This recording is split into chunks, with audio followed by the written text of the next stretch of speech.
If you're always the nice person in the room, you're probably being used right now and you don't even realize it.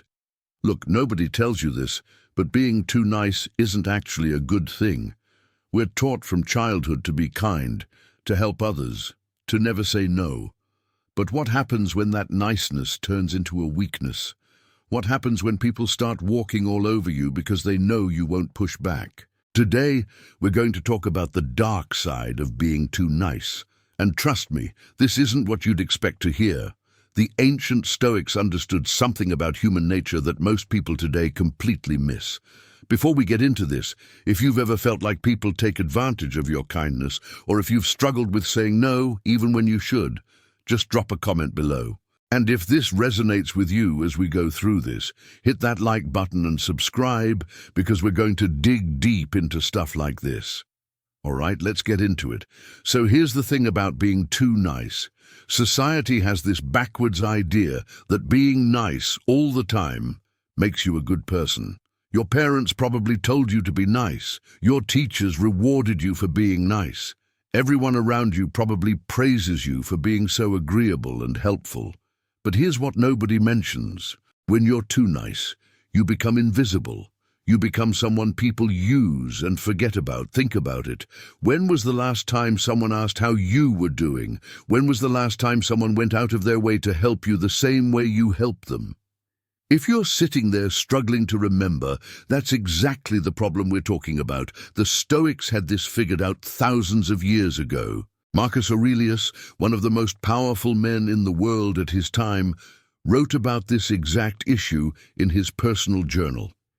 He said that when you care too much about pleasing others, you lose yourself. You become a puppet dancing to everyone else's tune. And the crazy part, people don't even respect you more for it. They respect you less. Let me break down what actually happens when you're too nice. First, people stop valuing your time. You say yes to everything. Someone needs help moving, you're there. Someone needs a ride at 2 in the morning, you're starting your car. Someone needs money, you're reaching for your wallet even when you can't afford it. And at first, people appreciate it. They thank you, they tell you you're amazing. But then something shifts. They start expecting it. Your kindness becomes the baseline. It's no longer special. It's just what you do. And when you finally can't help one time, when you finally have to say no because you're exhausted or broke or just need a moment for yourself, suddenly you're the bad guy. You're selfish. You're not the person they thought you were. This is the first dark side of being too nice. You train people to see your kindness as an obligation instead of a gift. Second problem, you attract the wrong people. Have you noticed that the nicest people always seem to end up with the worst friends or partners? That's not a coincidence. When you're too nice, you become a magnet for takers. These are people who can sense from a mile away that you won't set boundaries. They see someone who will give and give and give, and they take full advantage of it. The Stoic philosopher Epictetus talked about this. He said some people are like wolves dressed in sheep's clothing. And if you can't tell the difference, you'll get eaten alive. Too nice people can't tell the difference because they want to believe everyone has good intentions. They want to believe that if they just give a little more, people will change. But takers don't change. They just take until there's nothing left. And here's the worst part. While you're busy being nice to these people, the good people, the ones who would actually value and reciprocate your kindness, they can't get close to you. Why? Because you're too busy. You're too drained. You've given all your energy to people who don't deserve it, and you have nothing left for the ones who do. Third issue, and this one's big. Being too nice destroys your self-respect. Every time you say yes when you want to say no, you're telling yourself that other people's needs matter more than yours. Every time you let someone disrespect you without consequences, you're telling yourself that you don't deserve respect. Every time you sacrifice your own well-being to make someone else comfortable, you're telling yourself that you're not important. The Stoics were huge on self-respect. Seneca wrote that a person who doesn't respect themselves can't expect anyone else to respect them either. And when you're constantly people-pleasing, constantly bending over backwards, constantly ignoring your own needs, how can you possibly respect yourself? You can't. And deep down, you know it. That's where the resentment starts building, because here's what happens next. You start feeling angry. Not at the people using you, at least not at first. You start feeling angry at yourself. Why can't you say no? Why do you keep doing this? Why are you so weak? And that anger turns inward, becoming anxiety, depression, exhaustion. You feel trapped in this pattern, but you don't know how to break free, because breaking free means disappointing people. And disappointing people feels like the worst thing in the world to someone who's too nice. Now let's talk about something even darker. Being too nice makes you dishonest. Yeah, you heard that right. When you're always agreeable, always saying what people want to hear, always pretending everything's fine when it's not, you're lying. You're not being authentic. You're wearing a mask. Marcus Aurelius wrote about authenticity constantly. He believed that living according to your true nature, speaking truthfully, and acting with integrity were the foundations of a good life. But when you're too nice, you can't do any of that. You can't speak truthfully because the truth might upset someone. You can't act with integrity because your actions are based on fear of rejection rather than genuine values. You're not living your life, you're performing a role, and people can sense this even if they don't consciously realize it. They can tell something's off. They can tell you're not being real with them, and ironically, this makes them trust you less, not more. Nobody actually wants a friend who agrees with everything they say. People want someone real, someone who will tell them the truth even when it's uncomfortable. But too nice people can't do that. Let me tell you what else happens. Your boundaries become non-existent. Boundaries are like the walls of a house. They protect what's inside. They define where you end and others begin. But when you're too nice, you tear down those walls. You let anyone walk in and out whenever they want. You let people take whatever they need from you without asking. And then you wonder why you feel so violated, so exhausted, so empty. The Stoics understood boundaries perfectly. They knew that you can't control other people, but you can absolutely control how much access they have to you. Epictetus taught that you should guard your mind and your peace like the most valuable treasures in the world. But too nice people give away that peace freely to anyone who asks. Here's a real scenario that happens all the time. Someone asks you to do something you don't want to do. Maybe it's working late again to cover for a coworker who never covers for you. Maybe it's lending money to a friend who never paid you back the last 3 times. Maybe it's going to an event you have no interest in just because someone invited you. A person with healthy boundaries would say no, simple as that. But you say yes. And then you spend the entire time feeling miserable and resentful, but you put on a smile anyway because you don't want anyone to know you're unhappy. That's not kindness, that's self-betrayal. And the more you do it, the more you lose touch with who you actually are. You become so used to putting everyone else first that you forget what you even want anymore.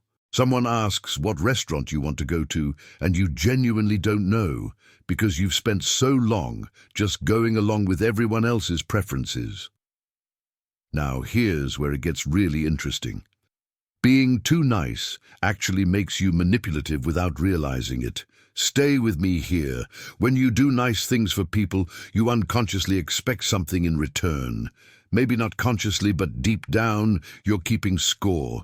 You helped them, so they should help you. You were there for them, so they should be there for you. And when they're not, when they don't reciprocate, you feel betrayed and hurt. But here's the thing. If you never communicated what you needed, if you never set expectations, if you just kept giving hoping they'd figure it out on their own, that's manipulation. It's not honest.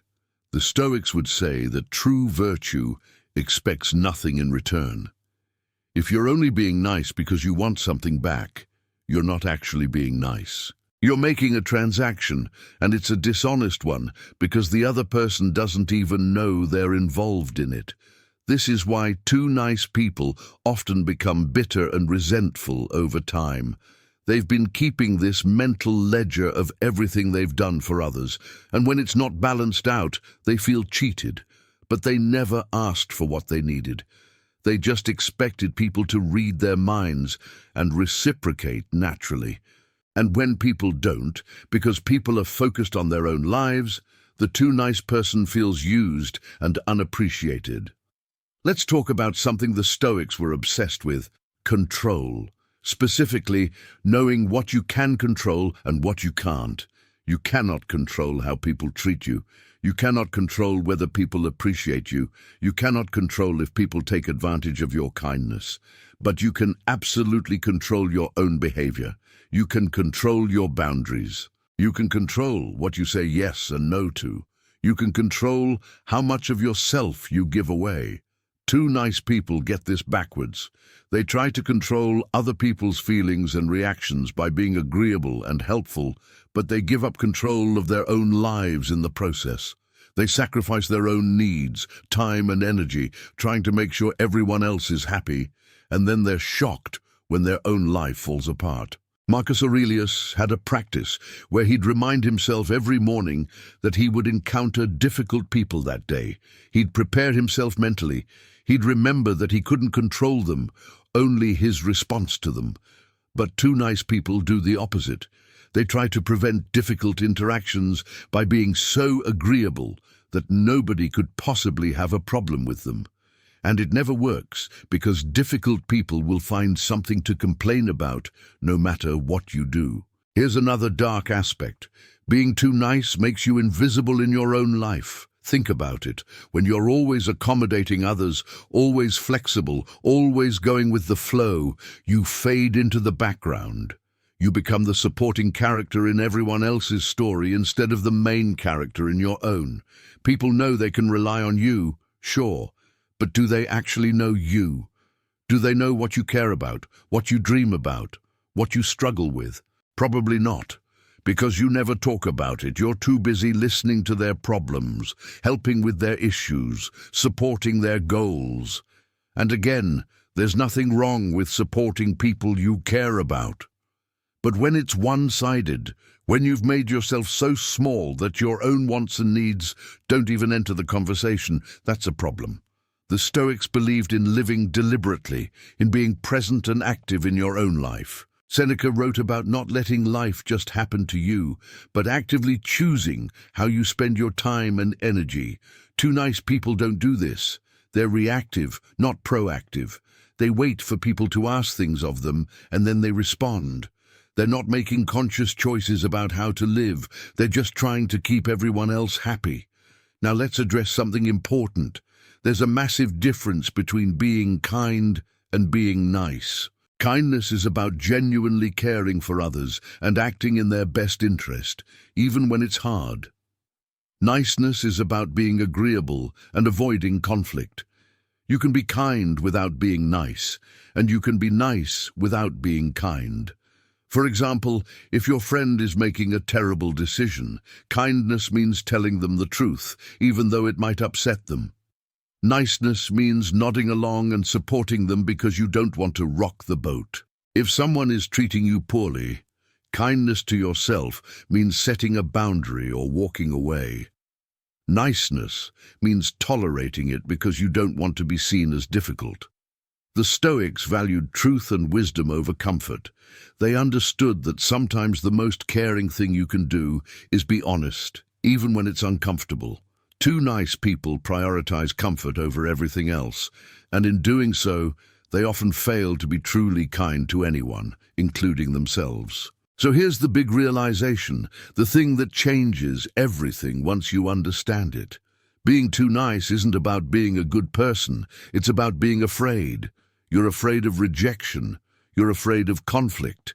You're afraid that if people see the real you, with boundaries and needs and opinions, they won't like you anymore. So you hide behind niceness. You make yourself as inoffensive and accommodating as possible, hoping that if you just give enough, people will want to keep you around. But here's the truth that the Stoics understood deeply. People don't respect what's freely given all the time. They respect what has value, and things only have value when they're not infinite. Your time has value. Your energy has value. Your presence has value. But when you give these things away to everyone constantly, they lose their value. You become common, expected, taken for granted. Marcus Aurelius wrote that you have power over your mind, not outside events. And when you realize this, you find strength. The strength isn't in making everyone like you. The strength is in being okay with the fact that not everyone will. The strength is in saying no when you need to, setting boundaries when you need to, and walking away from people who don't value you, even when it's scary. Look, nobody's saying you should become mean or selfish. That's not the point here. The point is that there's a balance. You can be kind, generous, and caring without being a doormat. You can help people without sacrificing yourself. You can be a good person with strong boundaries. The Stoics taught that wisdom is knowing the difference between what deserves your energy and what doesn't. Not everything requires your help. Not everyone deserves your time. Not every request needs a yes. And learning to discern these things, learning to prioritize yourself sometimes, that's not selfish. That's self-respect. If you've been too nice for too long, I want you to know something. It's not too late to change. It's not too late to start setting boundaries. It's not too late to start saying no. Will some people be upset? Probably. The ones who were taking advantage of you definitely will be. But the right people, the ones who genuinely care about you, they'll understand. They'll respect you more for it. And most importantly, you'll respect yourself more for it. Being too nice has cost you enough already. It's cost you your time, your energy, your peace of mind, maybe even your sense of self. The dark side of being too nice is that it slowly erodes who you are until you're left feeling empty and wondering why you feel so unfulfilled despite doing so much for others. But now you know. Now you understand what's been happening, and understanding is the first step to changing it.